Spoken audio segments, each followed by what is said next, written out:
Ladies, guys, niyazi ukuthi indoda iyakwazi ukuhlala nawe ingasakuthandi.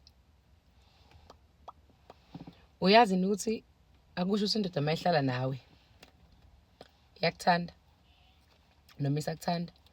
Sometimes uyahlala wena nayo indoda yakho ngoba kuwena usayithanda indoda. Bese uthi ngihlala naye. Abanye bene baze bayibize ngamakhosikazi asinawo umona futhi akunankinga o. But ithanda sami ake sikhulumeni lokhu-ke. Angithi niyazi yini uthanda endodeni? Ukuthanda indoda, uthando endodeni ukuyihlonipha indoda. Ngizontshela into engangitshela yona before. Leyo ukuthi if you want indoda ikutreatise kwe-queen, kufanele ukuyitreatise kwe-king. Ngisho udiniwe udinwa ngobuqueen. Udinwe ukhulume nendoda njenge-king. Ukhuluma ne-king. Akhulumi nengane yakho, akhulumi nomuntu wasemgwaqweni. But here is an issue. Uma indoda isihamba ingabuye endlini ihlala nayo. Buyaphuma ubuqueen kuwena ngithi. Uma indoda isikuxhaphaza, ubona kahle ukuthi uyaxhaphazeka. Buyaphela ubuqueen kuwena. Awusayiboni njenge-king. Because i-king ngeke ize ihambe u2 days ingabuyi. I-king ngeke ibambe ifoni ikhulume nabanye abantu phambi kwakho ukhona. You understand? I-king ngeke izenze leyo nto leyo. I-king ayisatholakala einganeni zayo. So buyaphela ubuqueen bakho. Uqale manje we disrespectful. Uqale manje usukhuluma amagama nokuthi ungenza isilima wena ubuwa mina ngisilima. Yabona into leyo? Uqale manje ukhulume nendoda yakho uyiyale because that's what we have and that's what we do thina abantu besifazane. Siqala amadoda siwayale. Sibo ma wabo ukuthi mawenza kanjena izinto ziyabheda la endlini ukuthi kanti yini ungafuna empilweni ukuyibonela ukuthi ufunani. Qala ke manje uba motivational speaker no motivational no relationship coach kwindoda. Sana zami i-relationship yakhiwa ukuhloniphana. Yingakho if indoda ayisakuhloniphi uhlala nayo goduka. Bathe Goli nase Pretoria hambe ekhaya kibo. Thina ke maZulu sithi hambe ekhaya kini. Thatha istep sokuzihlonipha ugoduke. Hey, asikhali kuma relationship, asikhali sithi sigilwa amadoda. We accept umgilo. Sifuna ukuphuma sesixovekile, sesilimele, sekuphelile. Once usuqala indoda ungasahlonipha ayisekho leyo relationship, sekuyi relationship. And njobe nyamalala uyahamba ngo 2 days akasakufuni. Amadoda washo mengasasifuni. Nathi singakipitile nawe sike sakipita nawe. Ayisho indoda mengasakufuni. Umuntu ukutreata ngendlela afila ngayo.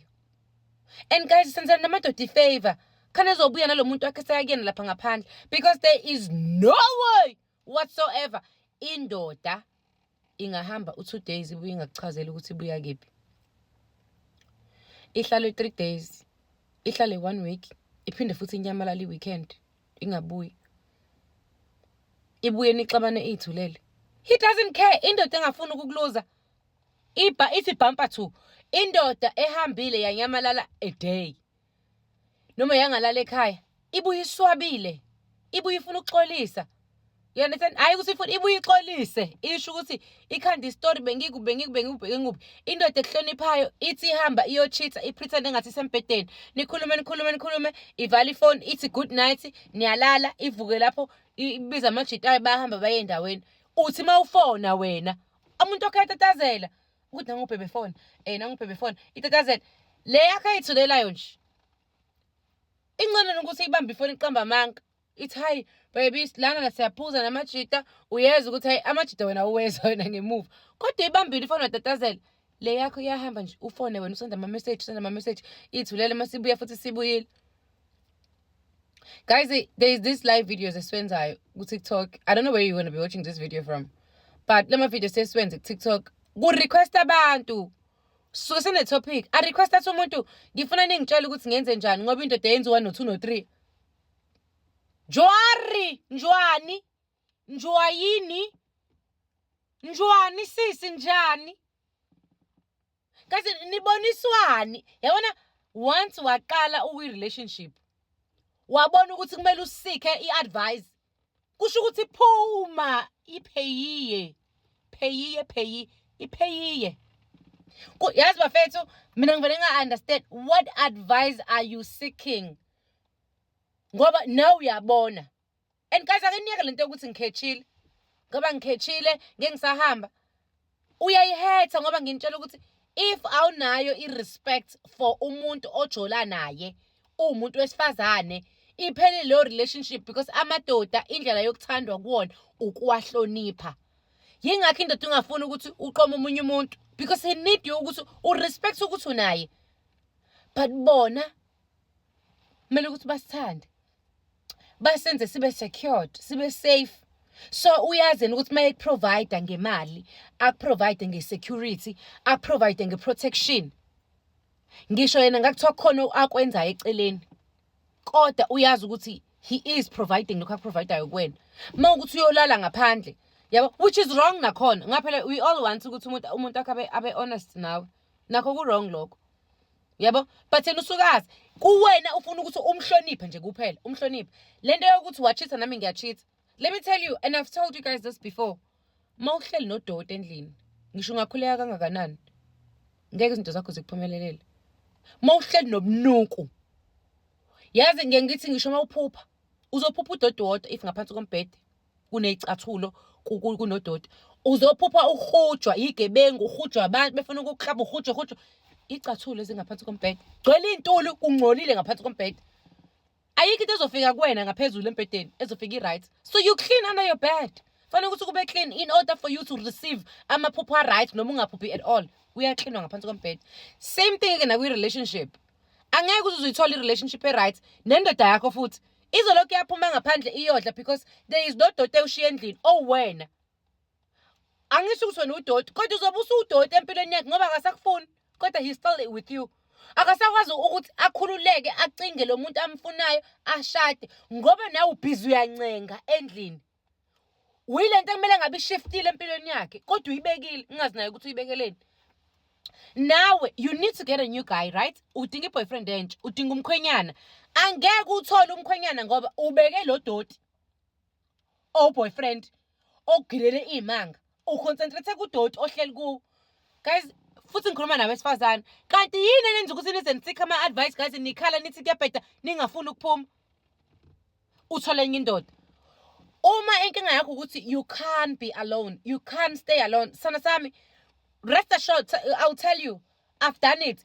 Uyakwazi ukuphuma uphinde ungene kwenye relationship. Nayo mayibheda uphinde uphume ungene kwenye relationship. Lento yenu yokuthi nilimaze guys niboqoze lokho nithi hayi ngeke amadoda vele ayafana eyakho kodwa uthola ukuthi igile imanga engafanele lezinye zabanye abantu. Kunomehluko ukuthi uthi wena mina ngiyahlala ngoba ngihloniphekile. Sengimbambile ngiyambona ukuthi uyakwenza 1 2 3 kodwa uyangihlonipha ngihleli mina lana ngoba kwenza 1 3 kodwa khona nje okunye udoti ukuthi yo guys ngeke no guys ngeke lokho namakhosha amadoda lokho niwakhosha amadoda uhlale phansi indoda lokho uyichazela uyihlalisa phansi uchazela umuntu omdala usuphenduka uma wakhe manje wena usulokho umchazela cela kuniyeka kodwa akawuphume kwi relationship oyibonayo nawe ukuthi ayisekho indoda yakwazi ukwenza isilimi ihleli nawe.